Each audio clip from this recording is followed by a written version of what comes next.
Come down with me.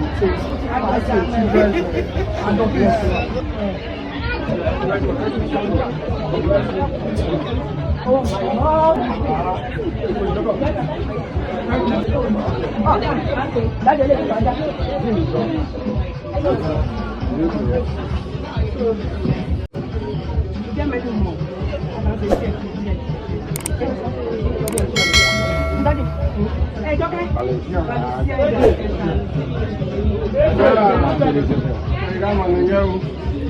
Baba IJESHA and Ceoolumineeofficial. Àṣé lóòótọ́ ni pé if money enter the love, love is sweet.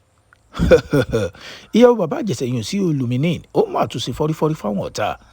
Débi páwọn ará comment section ní orí Iyabo Ojo àti orí Princess yóò tún máa gbóná wá. Látàrí bí CEO tún ṣe gbé Baba IJESHA jáde. Ó gbé lọ sí ìkan nínú àwọn expensive stores tó wà ní Lekki tó lọ ṣe shopping fún. Wọ́n ṣẹ̀ṣẹ̀ sí store yìí ni. Baba IJESHA kọ́kọ́ kí àwọn ọ̀tá rẹ̀, ó tún kí àwọn ọ̀rẹ́ rẹ̀. Mo ń bọ̀ ná, ẹ má lọ bí kankan. Ẹ̀gbọ́n táwọn ènìyàn sọ níkànnì ayélujára. Ìfẹ́ yìí ti pọ̀jù fún Baba IJESHA àti pé kí ni Baba IJESHA tún ṣe níbẹ̀. Àtọ̀tọ̀ rẹ̀ mo bí yín o. Ẹ ṣé o, thank you very much, God bless you. Lánàá ni Baba IJESHA àti Ceooluminee lélẹ̀ tó jẹ́ ìyàwó rẹ̀. Wọ́n gbéra pa láti inú ilé wọn. Wọ́n lọ sí TwinsFaja store èyí tó wà ní Lekki tí wọ́n ṣẹ̀ṣẹ̀ sí. Wọ́n lọ bá wọn sí. Bákan náà wọ́n tún ṣe shopping níbẹ̀. Someone just called me when I was coming, said, TwinsFaja, are they selling building material? Money, everything is there, cement, 33. Ìmú táwọn ará comment section tí ń sọ wá o. Mo sọ fún yín mo láwọn ará comment section yìí, àwọn gan-an ni wọ́n máa ń fa wàhálà ńgbà mí. Kí ló kan ti Iyabo Ojo, kí ló kan ti Princess lórí ọ̀rọ̀ Baba IJESHA àti Ceooluminee sáwọn ará comment section ò ní jáwọ́ ni. Mo ń bọ̀ ná, ìgbà tí Baba IJESHA òun àti Ceooluminee tí wọ́n lọ sí TwinsFaja store nínú Lekki, Baba IJESHA mọ̀ tó fi àǹfààní ìpolówó aṣọ ẹbí fáwọn tó bá ń bẹ̀, bẹ́ẹ̀ ni wọ́n ń sẹ̀tì kámẹ́rà sí gẹ́gẹ́ bí sẹ̀lẹ́bù tó jẹ́. Ìfẹ́ yìí pọ̀. Mo ń bọ̀ káwá kan táwọn ará comment section tí wọ́n ń sọ. Baba IJESHA and Ceooluminee, Aigbe. Baba IJESHA.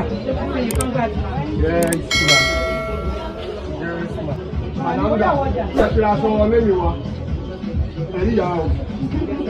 Gbogbo wa náà la mọ̀ pé inú oṣù yìí ni Baba IJESHA àti Ceooluminee náà fẹ́ ṣe ìkómọjáde ọmọ wọn èyún kága. Ṣùgbọ́n ká tó lọ ibi tí àwọn ará comment section tí wọ́n sọ, ẹ jẹ́ kó kan tí ìyàwó Baba IJESHA Ceooluminee tó fi síkànnì ayélujára níbi fídíò tó post. Ó bá síbẹ̀, ó ní here is how my hobby Baba IJESHA legit. Ó wá tag Baba IJESHA síbẹ̀. And I àtèmi náà èyí Ceooluminee. Ẹ mọ̀ pé Baba IJESHA ní ń pè ní hobby rẹ̀ hùn. Ìfẹ́ dùn tó wó bá wà. Show up for TwinsFaja store opening. Ẹ kò mọ̀ sọ fún yín mo nẹ́sẹ̀sẹ̀ sí store náà ni. Store náà dé lè gba wọn ò sanwó kíní fún ayémọ́jà máa lọ bẹ̀. Àwọn Baba IJESHA wọ́n lọ sí shopping.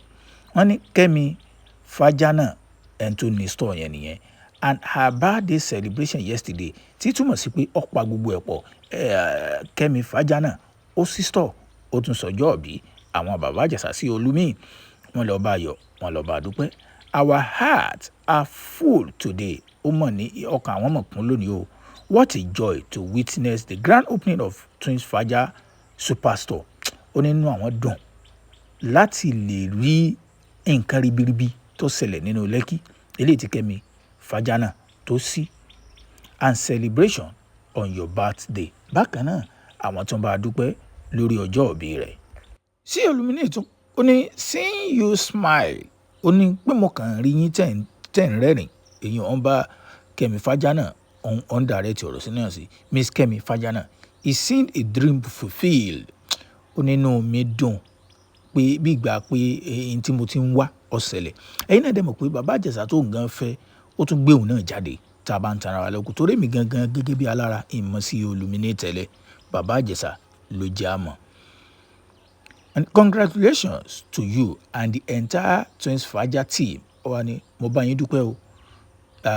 Kẹ́mi Fájá náà àti gbogbo àwọn àsọmọgbé yín more grace more growth more win ọ̀wá ni òun gbàdúrà oríṣiríṣi nǹkan kan máa ṣẹlẹ̀ ẹ má jà lọ bẹ́ẹ̀ the crown is permanent ẹ wá já wọn táwọn ènìyàn fi síkàn ní ayélujára lábẹ́ post náà. Taofik òun kọ síbẹ̀ ó ní orí princess àti orí àwọn fáǹsì Ìyábọ̀ á tún gbóná wá ó wá fi laughing emoji bíi 5 síbẹ̀ ẹjá tó ń tẹ́lómi tún kọ. I am Fọlákẹ́mi Canada òun kọ síbẹ̀ ó ní thank you for taking good care of Baba IJESHA òun bá sí Ceoolumineeofficial ó ní ó mà ṣe o tó tiẹ̀ ń tọ́jú Baba IJESHA may God continue to bless you more ó wá ní ọlọ́run ó tún máa bùkún ẹ̀rí pé obìnrin líle iṣẹ́ ẹ̀rí pé àwọn obìnrin gan tó ti ń show love sí Baba IJESHA àwọn náà wọ́n takò nígbà náà àwọn náà wọ́n tó ń show love ẹ̀rí pé ilé ayé ó lágbára. Fancy Sugar ó ní my question is this òun fẹ́ béèrè ni how much are you paying this man ó wá ní Ceoolumineeofficial èló gan ló ń san fún Baba IJESHA to model for you pé kó máa model fún ọ kó máa tẹ̀lé ọ because his poses are dope ó nítorí pé àwọn aṣọ tí Baba IJESHA máa ń wọ gbogbo ẹ̀ ló dope gbogbo ẹ̀ ló dúró re ọmọ dùn síbẹ̀ ni Baba IJESHA àṣẹ lóòótọ́ ni pé àwọn kan ẹ̀mí pọ́n láwọn kan fẹ́ kún torí Baba IJESHA mi ò ní dákọ̀ torí pé àwọn ọmọ ẹja máa bá ti a lọ and a super model ó ní pé tí Baba IJESHA bá tún dúró nàgbà sàn ni ọmọ dúró síbẹ̀ ó ga ó pé is a super model ó wà ní èló gan ni Ceoolumineeofficial san fún Baba IJESHA tó fi ń ṣe léyìí fún. B$6 ó ní one of the most beautiful couples on the internet right now ó ní tá a bá ń sọ̀rọ̀ àwọn couples lórí internet ó ní Baba IJESHA àgbọ̀dọ̀ tá a bá ní kámọ̀ká 1 2 3 4 àgbọ̀dọ̀ Baba IJESHA náà ti wà nú àwọn couples tó yẹ pé téèyàn bá ń wò wọ́n inú yìí ó sì máa dùn ó ní Baba IJESHA Ceoolumineeofficial àwọn náà ti wà ń bẹ̀. Rain 11 ohun tí ẹ̀ kí wọn ni ó ní congratulations to the latest daddy and mommy in town ẹ rí i pé mo sọ fún yín pé oṣù tá a wà oṣù kẹjọ tá a wà yìí ẹ máa fojú sọ́nà ẹ subscribe sórí YouTube channel wa ẹ máa share fídíò wa oṣù tá a wà yìí ní ìkómọjáde kága ilé ìtọ́jú ọmọ Baba IJESHA àti Ceoolumineeofficial tí aṣọ ẹbí sì ti rẹ́dì iye tí wọ́n bá fẹ́ ta aṣọ ẹbí á jẹ́ ẹ̀ mọ́ wọn ò tí ì gbé price jáde ẹ mọ̀ pé kálukú ní máa ń fi price tag sórí aṣọ ẹbí tiẹ̀ aṣọ ẹbí àwọn Baba IJESHA àti ìmọ̀ àwọn ènìyàn ń sọ pé bóyá ó lè jẹ́ bí 500,000 àbí 200,000 sẹ́mọ̀ pé Baba IJESHA ní ó kéré tá a bá ń sọ̀rọ̀ nípa àwọn Nollywood actor àwọn celebrities lórílẹ̀‐èdè Nàìjíríà pé ẹ̀yin náà mọ̀ pé aṣọ ẹbí nìsín ó ti di tọrọ fún kálí tó yẹ pé bẹ́ẹ̀ fẹ́ ṣe súná bẹ́ẹ̀ fẹ́ ṣe ìkómọ bẹ́ẹ̀ fẹ́ ṣe wedding bẹ́ẹ̀ fẹ́ ṣe ìkó àgbà bẹ́ẹ̀ fẹ́ wọ́n mú aṣọ ẹbí kódà bẹ́ẹ̀ bá tó fẹ́ oríṣiríṣi nǹkan ní ẹ̀ sàn mú aṣọ ẹbí fún ẹ máa fojú sọ́nà bí bá ṣe ń lọ lórí aṣọ ẹbí kágà ọmọ Baba IJESHA Ceoolumineeofficial àjẹkẹ́ máa gbọ́ àgbẹ̀yìn débẹ̀.